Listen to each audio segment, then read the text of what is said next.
welcome to the fifth and final session of the senses, where we're going to be enhancing your sense of sight with a really great presentation on branding.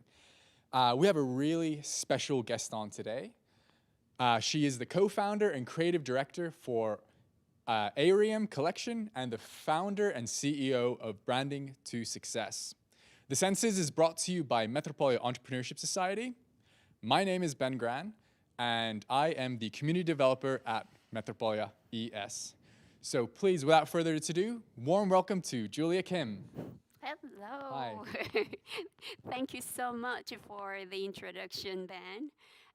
It's so great to be here. Before I start my presentation, I'd like to take an opportunity to say thank you to the Metropolia Entrepreneurship Society, which is METES.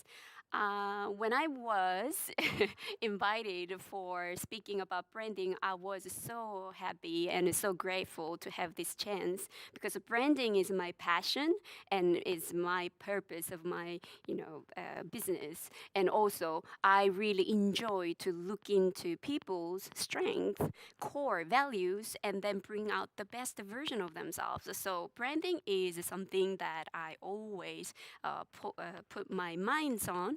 So I really want to say thank you to everybody also to be on. So hopefully I can I can show you something that you haven't known before. So shall we start? Branding, to be or not to be? That is the question. So branding is very relevant to the longevity of the company and the person's branding, but we will get into that more in depth. By the time you listen to my talk, I hope that you will get to know three things. First, what is a brand? Second, what is branding and why it matters to your company or your business, with a good example of a brand success. And thirdly, branding and marketing. The differences, because branding is something that is very misunderstood and underestimated. Branding is not tagline or logo. Let's just find out what it is. So by the time you finish this session, that I really want you to know that three things. Okay, so I heard that some of you already have set the business, or some of you thinking to put one. So welcome to the entrepreneurship. It's gonna be a great journey. So it's gonna be very tough journey, but we can tell. It's running automatically, which it shouldn't be. So hopefully it stays in. So now I have to tell you, going back to there. So ready, set, go. You can start your business, and it goes. Unfortunately, 90% of startups fails, and what 10% do? That is the really important question that we need to know. The fact is that 90% of a new startup fails. 75% of venture-backed startups fail. Under 50% of businesses make it to their fifth year. 30% of startups make it to the 10th year mark. Only 40% of startups actually turn a profit. Quite sad. 82% of businesses that fail to do fail. So because of the many reasons, but I don't show you this to discourage your business. It's more of to know what you need, what you are facing with, and what you need to do, and what you need to prepare before you start your own business if you haven't started it yet. So there are top 20 reasons why startups are failing. So first one is very shocking because it says no market need. Isn't it quite weird why no market needed is the number one reason why startups are failing? Because basically, the fundamental, we are forgetting about the fundamental why we are putting up the business, why we are starting our entrepreneurship. It's because we need to solve the problem. But often we have an idea. So it just comes with it. It develops, evolves. But then comes out to be that not many people are needing that service or product. So it's very shocking that the market is not needing what you are doing. So we need to really think about very well before you even start by doing proper research, case studies, and in-depth understanding of what's happening in the world. And then second, the run out of the cash. That's the money problem. Unfortunately, yes, you pour in lots of money, you pour in a lot of passion in, but at the end of the day, no money, no business. And then that's really directly connect to the cash flow. And then third, not the right team. Fourth, get out competed. And so out of these 20 reasons, 13 of them are relevant to branding. Isn't it very important marks right here that 13 out of 20 top 20 reasons startups are failing is directly linked to the branding. That's why branding, you need to take it seriously and understand what it is and what it does for your company. So startups, before for some of you not to know about the startup meaning of that, and then traditional businesses, it's actually good news, I have to say. So startups meaning for you to understand a little bit more about that. Startup has to have the two characteristics: innovation and growth. The innovation is that hasn't done before, basically. So it's a completely new and it's a disruptive into the market. Growth meaning is that it's exponentially it grows rather than linearly, and then it becomes very scalable. So basically, it doesn't have a zero cost when it comes to margin cost. I'm talking about the production goes to the zero, the margin when we talk about it. And here is the thing. Good news is that new businesses is different from startups. So 20% failure rate until the end of the first year. So you can make it. 80% makes it till the first year. And then 70% make it to the second year. And 50% failure goes to the fifth year. And then 10th year, 70% rate. That means that 30% are likely to be remaining in 10 years' time. Why is that? Why does it matter? Why these companies stay until 10th year and then the rest of them are closing down? That is one, there are many reasons. And then one of that is branding, because it's the core meaning of the company. And then the branding is explaining about why you are doing what you are doing. But we can go into the more in depth in the meaning in the right time. So branding. Before you understand branding itself, you need to understand about what is a brand. Because brand at the end is the result of the branding.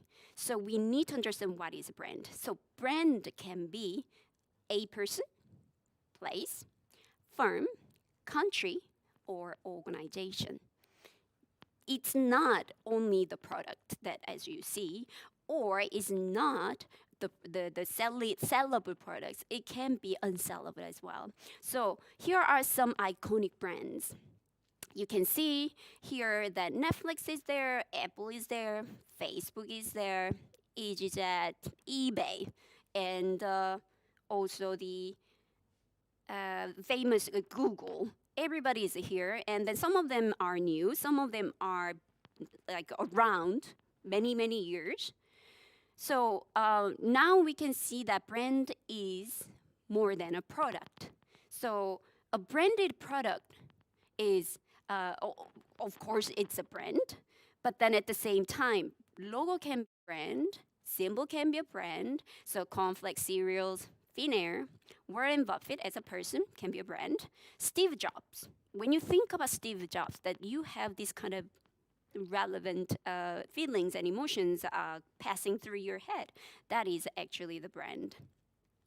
So London, California, how exciting would that be in California right now with the sunshine? So when you think about certain things, that brings up some popping ideas. That's what it is.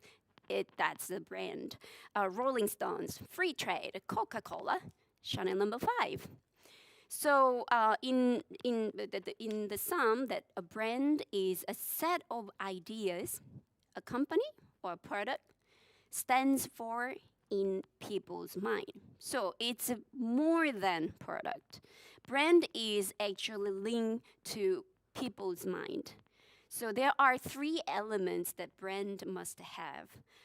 Who the product is, who by giving the name. So because you have to call a name, so you know what it is, who the product is. And second element is what the product does. Of course, it must have something that triggers someone's mind. And then third element, which is the most important thing, is why. Why customer should care about it.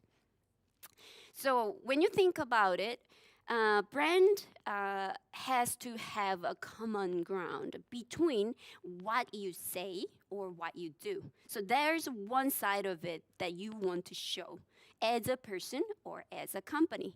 The other side of that is how people feel about you. So you are who you are, but then people would think differently. So right in the middle, where what you do and what you say, and the other side, how people feel about you, that's where the brand sits in. So that's the common ground. And there are 2 types of brand.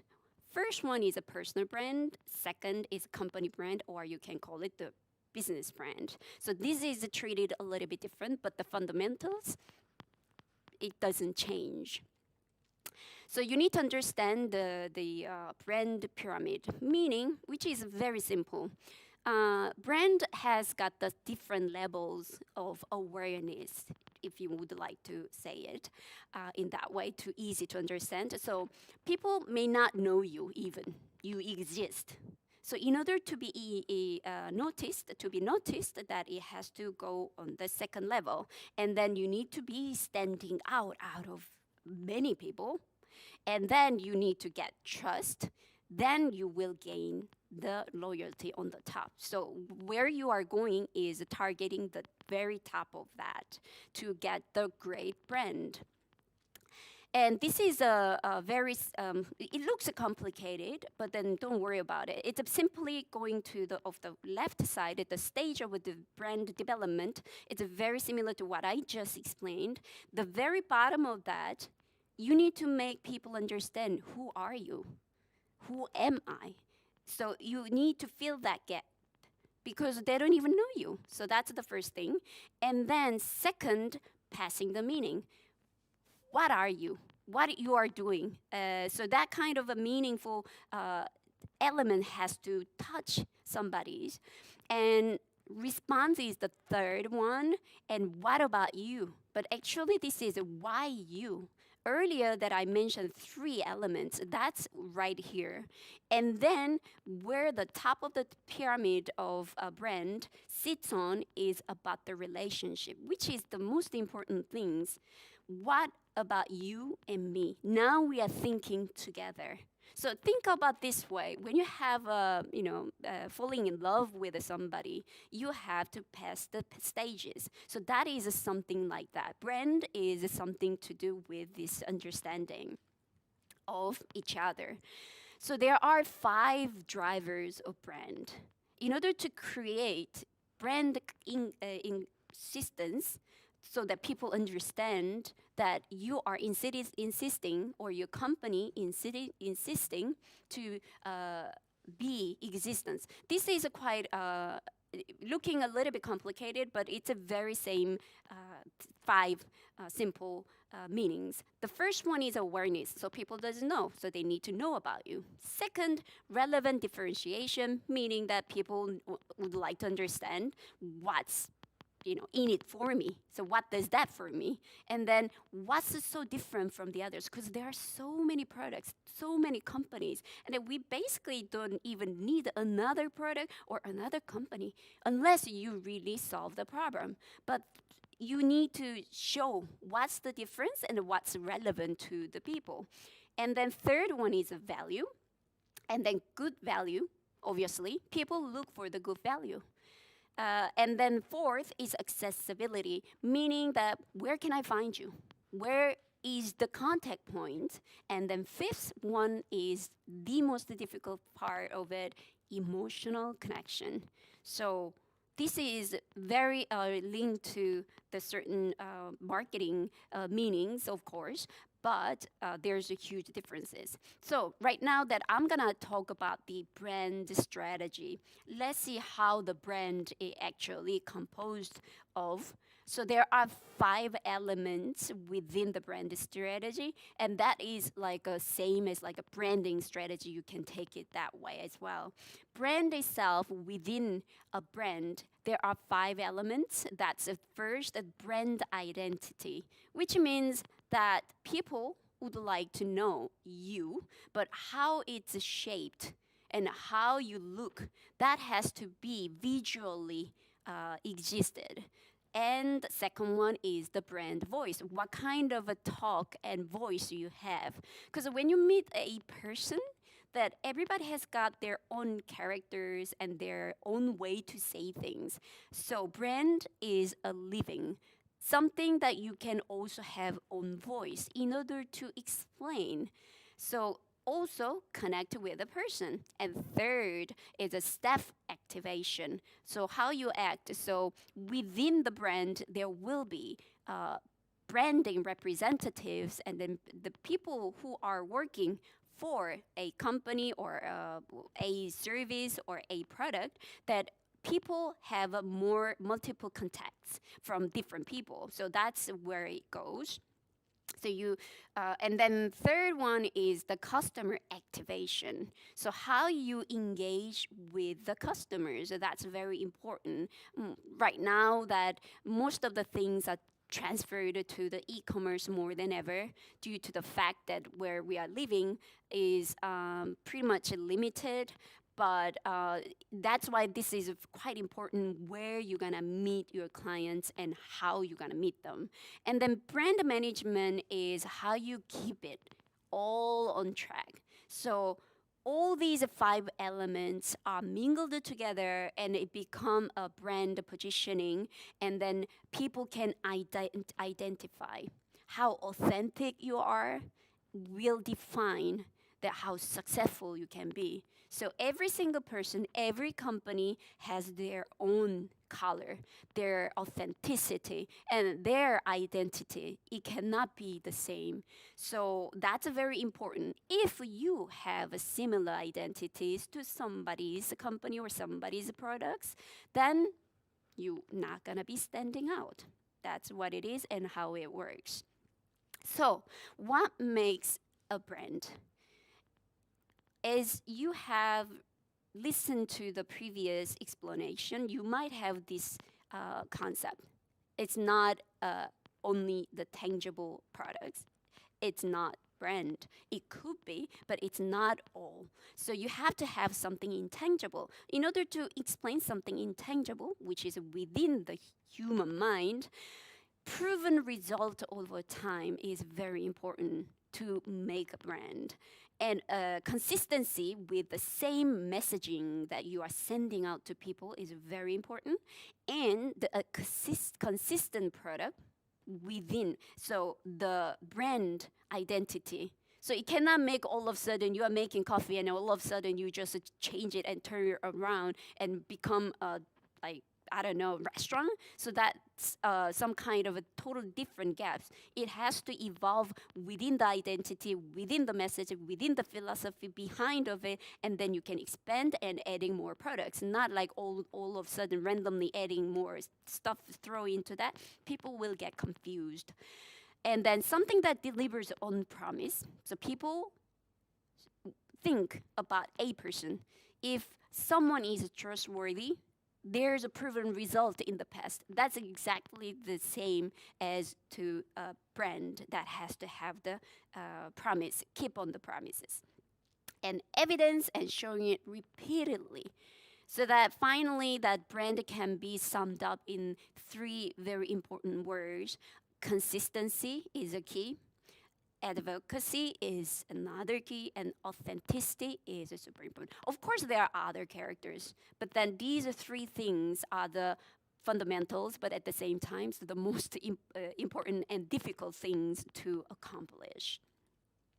So now, finally, we are coming to branding. What is branding? But don't worry about it. Brand, you're not too sure. I'll show you what the great minds are saying about brand and branding. You will have a better understanding about it. Here is Elon Musk, Tesla. He is saying that brand is just a perception, and perception will match reality over time. Over time, meaning consistently it goes with the time. And Seth Godin, the marketing guru, you don't know the marketing. If you don't know the Seth Godin, even if you are a marketer, then you have to go back to the principle to understand it, because Seth Godin knows the perfect definition about what the brand is, marketing is.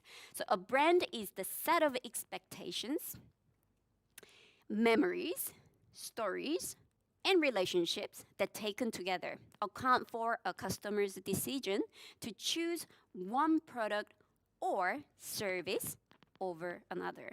So people get to choose over their preferences.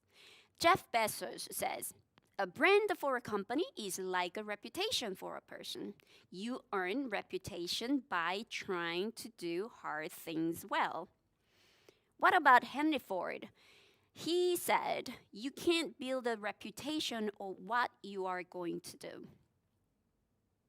So you must show the evidence. So Warren Buffett says, it takes 20 years to build a reputation and 5 minutes to ruin it. That's how hard it is to build a brand. And if you think about that, you will do things differently. What about Martin Neumeyer? He is a living expert or legendary branding person that lots of people commenting about it. I read all his books he wrote. I strongly recommend that to read it if you would like to know more about branding. A brand is a customer's gut feeling about a product or service. David Breyer, if you don't give the market the story to talk about, they will define your brand's story for you. So let's sum up some of the words that was appearing among all these great minds. Perception, reputation, expectations, relationships, stories. So do you feel what the branding is? Let me give you an example so that you can understand how the branding has been delivered. As an example that I took Starbucks, because we're living in Finland, and Finland is the biggest coffee consumption that is made in the world. So I think we can resonate with the Starbucks very well. Starbucks mission statement says, to inspire and nurture the human spirit, one person, one cup, one neighborhood at a time. I put one in green. Why is that? Because that's their mission that shows the detail. Because they are caring about one person, one cup, and one neighborhood. It's not just a person or a cup. It's a one person and one cup. And then Starbucks has got this logo, siren. iconic green. When you look at the green, do you feel the urge of having a coffee? That is the brand. That's the like a great brand equity. So, quality coffee beverages and relaxing coffee house experience all over the world. That's what Starbucks sell. Mm. And it happens to be a coffee as the byproduct. So the consistency of the branding and experience. Whenever you go to the outside of the country, let's say, when you are traveling, you want to have a coffee, and it's somewhere that you don't know at all, and then no local coffees. If you're not so trial, you don't feel like I just want to try new. No, I want just a good cup of coffee that I know. So when you have that feeling, where would you go? And if you know the Starbucks, then you will definitely go around and then find the Starbucks and you will enter. And you will see that green logo, which gives a lot of emotions. And then when you enter, you know what kind of coffee you would like to have. And then you can have the sandwiches, and then you can sit down. You don't have to think about it. Somebody will come and ask to leave the space. So that's the Starbucks was made for. So relaxing their experience within Starbucks is always triggering something. What about the branding voice? It's one part of the branding process, and they picked two voices, as in functional and second expressive. Pay attention to the words. Functional part, helpful, an easy, enjoyable experience, clear. And then when it comes to the expressive side, a fresh, relevant, interesting way. And then there's another word, passionate coffee story. Look at how the marketing goes. When you look at the words on the right bottom, so much yes. So it's quite simple, right? On the left hand side, on the top, matcha 3 ways, not 5 ways or 10 ways. It's just 3 ways. Always 3 ways are the best way to choose one out of it. People have studied, and then if you give more than 3 options, people lose their mind. So if you offer some products, offer 3. I would strongly recommend you to do so. And Starbucks brand story. So if you see on the right hand side, you can see expanding plant-based options on its menu, reusable packaging, recycling, eliminate food waste, eco-friendly stores. These kind of philosophy has to be shown in the evidence, activities, and whatever events they make, it has to be shown all these messages. Keep sending the same messages. And the images, you can even see that it shows right there that Starbucks product photography also is the same thing. Earlier, do you remember expressive? If you see that picture, product picture itself, you can see that they can took any coffee picture, but then they particularly chose to show the expressive of how the milk or cream can mingle with the coffee, and it shows expressive movement, and that triggers, and that's under their expressive brand voice that they decided to carry on, and it goes to the others. So this is one of the power of branding you can see. On the left hand side, if you see the picture, it's a cup of coffee. And that costs only €1.20. But the other side, you have that Starbucks coffee logo, which is the old logo. Now they renovated it, and the logo can be evolved, of course. And then many of the brands have changed slightly the logos under the certain intention. They don't change it for no reason. They change it for a reason. And then it can cost €5.50. And then you add the toppings and chocolates and, then it goes to €7.80. So that's how it works, right? So when you think about it, a strong brand helps you build trust and loyalty. Ultimately, business is all about to convince or make people to understand why you have to choose me. So the why me or why you, that from the point of the customers, why you. That is the most important part of it when it comes to branding, and then purpose of the branding also. So this is how businesses can sell the same product 2 times more, 5 times more, 10 times more, and then expensive. It could be more than 10 times, right? So another example of the power of branding, just a normal sneaker, 25 euros you can pay. When you see that swoosh, which is Nike, that can be costing you 125 euros. Why is that? So the key to branding is that here are if you can focus on the yellow letters there, consumers perceive differences among brands and product categories. It increases the emotional attachment, and then come down there, decision-making role and trust. So this is the most important thing when it comes to branding. So this diagram shows how the branding is developed. So within that circle right in the middle, it shows a logo. Why it's the center is because a logo should combine all these meanings that the company or product or person conceive. So that's the symbol to represent your company or your product. And then next to it, and visual identity, because people, when people see, the visual comes and enters into our brain first. So colors, use of space, typography, layout, imagery. So anything that is visual has to be really well thought and well carried out based on what you believe.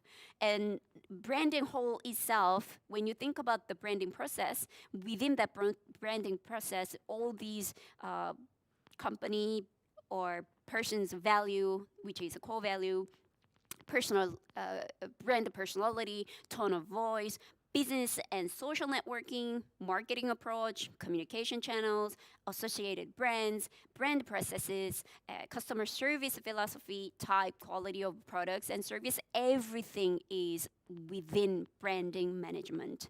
And it has to be carried out with the proper strategy. So why branding matters? Because these are 5 reasons. Branding attracts ideal customers because you must have done and lots of studies, market research. And based on that, you chose your customers so that you will attract the ideal customers. If you don't do your due diligence, research, you are planning on failing. So that's very important. Secondly, the increase in marketing effectiveness, because marketing is about attracting the right people and push away the wrong people. So it will increase the effectiveness. And then thirdly, close deals more easily because you already attracted the right people. So you have less energy to consume to tell them why you're choosing our product or our services over others. And fourthly, command higher prices. You can add higher prices when the branding is correctly done. Fifth, boost business value. Because later on, maybe you want to sell your own business, and then its branding has to be carried really well and well thought. Then you can raise your business value, and then you can sell your businesses with a higher price. So here is a little sum up of branding versus brand. So branding is the ongoing process. So it's like we are talking about really long term. From the start till the end, you have to have the different strategies and techniques to create a brand. And branding is a process that never stops. It has to be mingled within the team, within the company, within the marketing messages. Everything has to be based on the branding. And then brand is the result of the branding. The brand has to have constantly engaged with its market and maintain its identity. So it's more like a symbolic. So the brand is the consistent perception of the products and the consistent of the customer's relationship with it. So now we are coming to the part where branding versus marketing. This is the part that I would like to give a little quote right there, because there are big arguments about which one is first, which one is more important. And marketers often say that branding is a part of marketing. I'm so sorry to say this, but I deny that quote. That is not true in my belief. And branding is, as I mentioned, the brand is the result of a branding. Then marketing, when you market something, what do you market? You must have a brand to market, to tell something. So you need the core value. That is how you build your branding. So I'd like to separate the two different parts. Branding is a long term, while marketing is a short term. Again, some of the marketers says that marketing has to be planned out in the long term. But compared to branding, which will take 20 years or 30 years, why all the companies, great brands, great products exist so many years? Because the branding has been done correctly, and that has been strategically planned out. So that's one of the reasons. Of course, they are existing not because only one reason of the branding, but also great teams again, and then they have a great financial, management, and of course, lots of great talent within the company, great products, great services, and customer services and other services. So that many things are involved. The branding process is not as short as marketing. And then branding is macro, marketing is micro. And branding builds loyalty, so you attract people to have. So someone loves Apple. They will stay with the Apple no matter what. They're not gonna change it from iPhone to Samsung. So not that happen often. So that's the loyalty part, while marketing is more generating response to the messages that they are sending out, which was originated from branding. So, and then branding creates values, marketing extracts value. Branding is the being, and marketing is the doing. So you can see here more of the branding is the emotion is based, and the marketing is a reason. But this is the last one. Marketing can be a emotion and reason at the same time, and while brand is emotion and reason. So this is where it's interconnected, because branding cannot survive without marketing. Marketing cannot survive without branding. So it's like chicken and egg, who comes first, who comes next, but it's all interlinked and intertwined closely. So that has to be really well thought. So your branding and your brand identity always come first, to my belief. And then many of the branding specialists and then also the marketers, they understand that part. So here is the video that I would like to show you. It's about the golden circle. It will take 5 minutes, but I really want you to look at it. If someone has been has seen this video, congratulations, you found the most important part of the branding and also the essence of business by Simon Sinek. I follow all his traces and then also read all the books, and I adore his philosophies. It's just great mind. So could we have the video, please? It will take 5 minutes, so please listen to the video, please.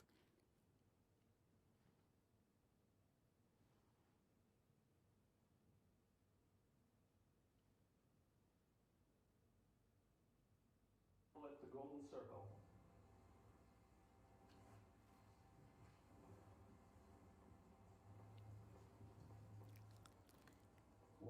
How, what? This little idea explains why some organizations and some leaders are able to inspire where others aren't. Let me define the terms really quickly. Every single person, every single organization on the planet knows what they do, 100%. Some know how they do it, whether you call it your differentiating value proposition or your proprietary process or your USP. But very, very few people or organizations know why they do what they do. And by why, I don't mean to make a profit. That's a result. It's always a result. By why, I mean what's your purpose? What's your cause? What's your belief? Why does your organization exist? Why do you get out of bed in the morning? And why should anyone care? Well, as a result, the way we think, the way we act, the way we communicate is from the outside in. It's obvious. We go from the clearest thing to the fuzziest thing. But the inspired leaders and the inspired organizations, regardless of their size, regardless of their industry, all think, act, and communicate from the inside out. Let me give you an example. I use Apple because they're easy to understand and everybody gets it. If Apple were like everyone else, a marketing message from them might sound like this. We make great computers. They're beautifully designed, simple to use, and user-friendly. Want to buy one? Meh.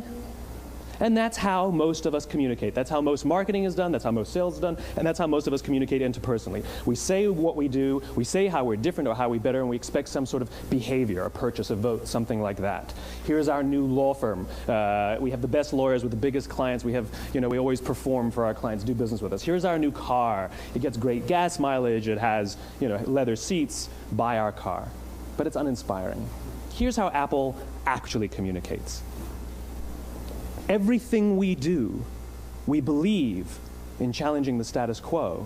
We believe in thinking differently. The way we challenge the status quo is by making our products beautifully designed, simple to use, and user-friendly. We just happen to make great computers. Want to buy one? Totally different, right? You're ready to buy a computer from me. All I did was reverse the order of the information. What it proves to us is that people don't buy what you do, people buy why you do it. People don't buy what you do, they buy why you do it. This explains why every single person in this room is perfectly comfortable buying a computer from Apple. But we're also perfectly comfortable buying an MP3 player from Apple, or a phone from Apple, or a DVR from Apple. But as I said before, Apple's just a computer company. There's nothing that distinguishes them structurally from any of their competitors. Their competitors are all equally qualified to make all of these products. In fact, they tried. A few years ago, Gateway came out with flat-screen TVs. They're eminently qualified to make flat-screen TVs. They've been making flat-screen monitors for years. Nobody bought one. And Dell came out with MP3 players and PDAs. And they make great quality products, and they can make perfectly well-designed products, and nobody bought one. In fact, talking about it now, we can't even imagine buying an MP3 player from Dell. Why would you buy an MP3 player from a computer company? But we do it every day. People don't buy what you do, they buy why you do it. When we communicate from the outside in, yes, people can understand vast amounts of complicated information like features and benefits and facts and figures. It just doesn't drive behavior. When we communicate from the inside out, we're talking directly to the part of the brain that controls behavior, and then we allow people to rationalize it with the tangible things we say and do. This is where gut decisions come from. Sometimes you can give somebody all the facts and your figures, and they say, I know what all the facts and details say, but it just doesn't feel right. Why would we use that verb? It doesn't feel right. Because the part of the brain that controls decision-making doesn't control language. And the best we can muster up is, I don't know, it just doesn't feel right. Or sometimes you say you're leading with your heart, or you're leading with your soul. Well, I hate to break it to you, those aren't other body parts controlling your behavior. It's all happening here in your limbic brain, the part of the brain that controls decision-making and not language. But if you don't know why you do what you do, and people respond to why you do what you do, then how will you ever get people to vote for you or buy something from you, or more importantly, be loyal?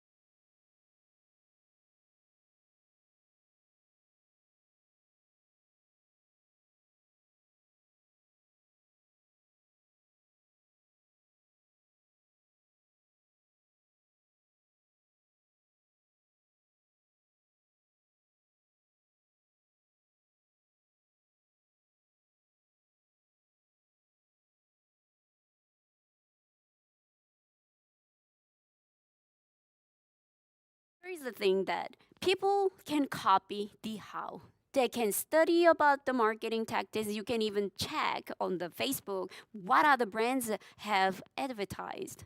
It can be copied, but what you cannot copy is exactly why you are doing it. So your why is very important. So they can copy the how, but they can't copy the why.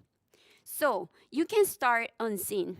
This is the five senses and the finale of the senses of this event. And I would like to say that, yeah, branding is really seeing something that is coming for the future. So start unseen and end foreseen with branding. So this is all I have prepared for today. Thank you so much for your time and your precious time. And I hope that you learned something that you didn't know before. That is gonna be my value. And then if you'd like to connect with me or you would like to know more about your core values, I help people to find their why and fuel the growth, personal branding or company branding. So here it is. That's the end of my presentation. Thank you so much. Great. Thank you very much, Julie. That was Thank a you. really, really great presentation. So just one more time, could you tell the audience where they can find you? So you can connect me on Instagram. That's gonna be Julie Kim Designer. You can send me the direct messages, and then we can connect with that. If you'd like to, you have problems or questions about branding, that definitely you can find me through there, or you can find me in the LinkedIn as well. That it shows in the slide. Great. Thank you very much. So that concludes then the senses. We've covered all 5 senses in 5 great presentations behind us. If you just happen to stumble upon this one, we have 4 more, which you can find on our YouTube channel. We are Metes, that is WEAREMETES. And while you're at it, why don't you just follow us on Instagram as well with this exact same name to see current and upcoming projects. So other than that, that's all from us. Thank you very much. Thank Bye. you.